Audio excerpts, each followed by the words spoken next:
Okay, student, now we will discuss about another topic, organ specific and tissue specific manifestations of infections. It means that अगर infection body में enter हो तो हमारे जो organs हैं, tissues है, वो कैसे एक्सप्रेस करेंगे अपने आप को, कैसे उस पैथोजन से फाइट करेंगे. तो अब हम उसको डिस्कस करने वाले हैं. सो लेट्स स्टार्ट विथ फर्स्ट है कि point of entry of pathogens. Well, कि जो पैथोजन है अगर वो बॉडी में कैसे एंटर होगा, कौन सा मीडियम है और कौन सा पॉइंट है एंट्री का, उसको डिस्कस करते हैं. Well, pathogens mainly enter the body through different parts like nose, mouth, skin, blood and sexual organs. ठीक है, ये सभी ऑर्गन्स हैं जिनसे पैथोजन डायरेक्टली बॉडी में एंटर होते हैं. Then these different means through which they enter into body are called point या पोर्टल ऑफ एंट्री. वेल, जिस पॉइंट से, जिस ऑर्गन से पैथोजेंस हमारी बॉडी में एंटर होते हैं उसी को हम कहते हैं point of entry. Okay, pathogen के लिए specially. Well, on the basis of their entry we will discuss different pathogens, right, and कौन कौन से वो ऑर्गन्स को डैमेज करेंगे और कौन से डिजीज कॉज करेंगे. So let's start with first pathogen है बैक्टीरिया. बैक्टीरिया कैसे एंटर होगा बॉडी में? Generally via nose. ठीक है, अगर हम एयर को इनहेल करें, कोई कंटेमिनेटेड एयर है जिसमें ये बैक्टीरिया प्रेजेंट है, तो वाया नोज ये हमारे लंग्स में पहुंच जाएगा. ठीक है, एंड अगर ये लंग्स को डैमेज करे तो it will leads to disease like pneumonia and tuberculosis. तो ये क्वेश्चन बनता है आपसे एग्जाम में कि लंग, न्यूमोनिया और ट्यूबरक्लोसिस में ह्यूमन बॉडी के कौन से ऑर्गन्स इफेक्ट होते हैं, तो वो लंग्स हैं. सिमिलरली, अगर कोई कंटेमिनेटेड फूड या वाटर को कंज्यूम कर लिया जाए तो it will affect our digestive system, या जिसे हम कहेंगे नॉर्मल हमारा जो डाइजेस्टिव ट्रैक है, डाइजेस्टिव सिस्टम है, ये इफेक्ट होगा. Okay, and it will leads to typhoid and diarrhoea.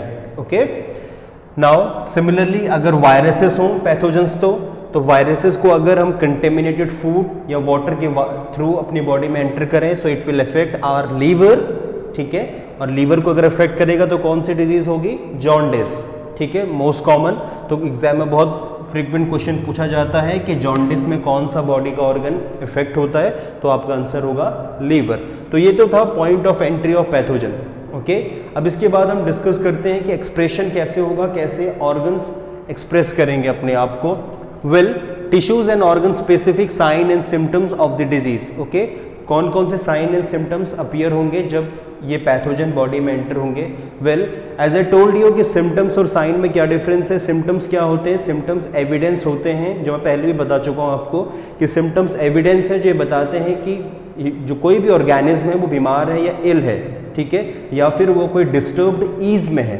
ठीक है, ये जो है सिम्टम्स है. और साइन क्या है? साइन एक परमानेंट कन्फर्मेशन है कि वो पर्टिकुलर ऑर्गेनिज्म या उस पर्टिकुलर डिजीज से वो ऑर्गेनिज्म अफेक्ट है. ओके, तो साइन क्या होते हैं? साइन एक एविडेंस होते हैं डिजीज के, और सिम्टम्स एक एविडेंस होते हैं डिजीज के, और साइन क्या है? कंफर्म्ड एविडेंस है डिजीज के. ठीक है, तो अब हम डिस्कस करते हैं the sign and symptoms of disease generally depend करता है कि उस पैथोजन ने बॉडी का कौन सा ऑर्गन टारगेट किया है. ठीक है, तो देखिए कुछ कॉमन से ऑर्गन्स जो टारगेट होते हैं और कौन कौन से इनके साइन एंड सिम्टम्स हैं. अगर लंग्स को टारगेट किया जाए तो जनरली कफ होगा. ठीक है, फ्रीक्वेंट कफिंग एंड ब्रेथलेसनेस, जिसे कॉमनली हम कहते हैं शॉर्टनेस ऑफ ब्रीथ. ठीक है, अगर लीवर टारगेट हो तो it will shows symptoms like yellow tinges to the skin. Skin में येलो टिंग्स हो जाएंगी, फीवर होगा, एंड जिसको कॉमनली हम कॉमन लैंग्वेज में जॉन्डिस भी कहते हैं. ठीक है, जॉन्डिस के साइन एंड सिम्टम्स है. अगर एलिमेंट्री कैनाल इफेक्ट हो so it will leads to, क्या क्या इसके सिम्टम्स एंड साइन होंगे? देखिए, अब्डोमिनल पेन होगा, डायरिया हो सकता है, loose motion and vomiting. Okay, तो ये कुछ कॉमन से टिश्यू एंड ऑर्गन लेवल के मैनिफेस्टेशन थे जब वो होंगे. कब? जब कोई भी पैथोजन या कोई भी इन्फेक्शियस एजेंट बॉडी में एंटर हो जाए. ओके, अब हम डिस्कस करते हैं कि जब ये एंटर हो गए तो बॉडी कैसे उन्हें कॉम्बैक्ट करेगी, कैसे उन्हें डिस्ट्रॉय करेगी. क्या कोई ऐसा सिस्टम है बॉडी में जो इनको डिस्ट्रॉय करेगा अगर ये हमारी बॉडी में एंटर हो जाए? जी हाँ, बिल्कुल.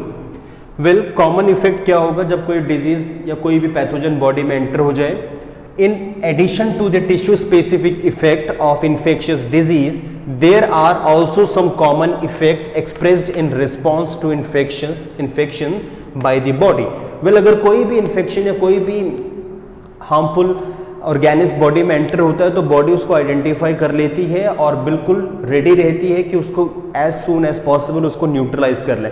लेट्स फॉर एन एग्जांपल, अगर हमारे घर पे कोई गेस्ट आते हैं, अगर वो फर्स्ट टाइम आते हैं तो हम उनको जनरली रिकॉग्नाइज नहीं कर पाते, पहचान नहीं पाते, लेकिन अगर वो बार बार ही आ रहे हैं तो फिर क्या होता है, हम उन्हें जानना शुरू कर लेते हैं कि हाँ ये वही हैं जो मंथ में 3 से 4 बार घर में आ ही जाते हैं। तो बिल्कुल यही है कि बॉडी में कुछ ऐसी सेल्स डेवलप होती हैं जिन्हें हम कहते हैं मेमोरी सेल्स। वो आइडेंटिफाई कर लेती हैं कि ये पैथोजन है जो फिर से बॉडी में आ चुका है और हमें इसे कैसे न्यूट्रलाइज करना है।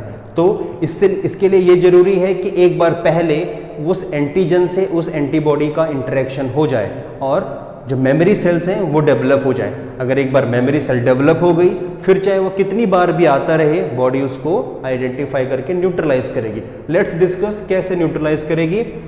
These common effects arise as a result of activation of body's immune system in response to infection. Well, as I told you कि जैसे भी इन्फेक्शन या इन्फेक्शियस एजेंट बॉडी में एंटर होगा तो बॉडी का इम्यून सिस्टम एक्टिवेट हो जाएगा और इम्यून सिस्टम का फंक्शन यही है कि उसे डिजीज से फाइट करनी है, ठीक है। And the activated immune system immediately send many cells, और वो अपनी बहुत सी मैनी सेल्स जिन्हें हम कहेंगे सोल्जर्स, ठीक है। As for example war time पे क्या होता है कि जो मिलिट्री है या फिर जो सोल्जर्स हैं वो हमारे बाउंड्रीज से हमारी बाउंड्रीज की प्रोटेक्शन करते हैं। तो सेम एज अगर पैथोजन एंटर हो जाए तो हमारी बॉडी के जो सोल्जर्स हैं या जो सेल्स हैं, जैसे मैक्रोफेजेस हैं, WBCs हैं, ओके, तो ये WBCs उस टारगेट साइट तक पहुंचेंगी और उस पैथोजन को या उस एंटीजन को डिस्ट्रॉय कर देंगे, ओके। और जब ये पहुंचेंगी तो क्या होगा, this activation of immune system में lead to inflammation in the body. Most important, जब ये एक्टिवेट होंगे तो बॉडी में इन्फ्लेमेशन स्टार्ट हो जाएगा। इट मीन्स दैट बॉडी का जो जनरल टेम्परेचर था वो राइज हो जाएगा। तो ये इंडिकेट करता है कि एंटीजन और एंटीबॉडी की या पैथोजन और एंटीबॉडी की जनरली फाइट शुरू हो चुकी है और अब वो क्या कर रहे हैं, धीरे धीरे न्यूट्रलाइज हो रहे हैं। It means that inflammation is the body's basic attempt to protect itself against the invasion of pathogen and to repair the damage after an injury। अगर कोई भी पैथोजन एंटर हो जाए, कोई भी डैमेज हो जाए, तो उसके बाद जो जनरली रीअपियर होता है या फिर से जो बॉडी अपने नॉर्मल स्टेट में आती है तो उसको हम जनरली कहते हैं इन्फ्लेमेशन, और ये बिल्कुल एसेंशियल है। तो जनरली आपने नोटिस भी किया होगा कि बहुत सी ऐसी डिजीज होती हैं जिनमें पहला जो सिम्टम्स है वो फीवर ही होता है, ठीक है। तो फीवर जनरली इंडिकेट ये करता है कि बॉडी की जो एंटीबॉडीज हैं वो पैथोजन के साथ फाइट कर रहे हैं, कॉम्बैट कर रहे हैं, okay. Well, the local effects produced are pain. कौन कौन से इफेक्ट्स होंगे अगर जनरली इन्फ्लेमेशन प्रोलॉन्ग टाइम तक रहता है? तो it will leads to pain, swelling, redness of skin and the general effect are expressed in the form of fever। as I told you कि कॉमन सा जो एक्सप्रेशन है, सबसे मैनिफेस्टेशन है, वो सबसे कॉमन है फीवर, ठीक है। तो कौन कौन से इफेक्ट्स होंगे बॉडी में जो मैंने बताया आपको, it will leads to pain, swelling and redness, उस ऑर्गन तक जहां पे वो जनरली फाइट चल रही है, ठीक है। तो बिल्कुल सिंपल है कि अगर कोई भी पैथोजन एंटर हो जाए तो बॉडी में बिल्कुल ऑन द स्पॉट क्या होते हैं कि जो सेल्स हैं वो भेजी जाती हैं, पैथोजन को न्यूट्रलाइज कर लिया जाता है और मेमोरी सेल डेवलप कर ली जाती है कि अगली बार तुम कभी भी आओगे तो तुम ऑन द स्पॉट न्यूट्रलाइज कर दिए जाओगे, ठीक है। तो ये फंक्शन है मेमोरी सेल्स का, और मेमोरी सेल के फॉर्मेशन के लिए एसेंशियल है कि एक ना एक बार एंटीजन और एंटीबॉडी की रिएक्शन हो जाए, ठीक है।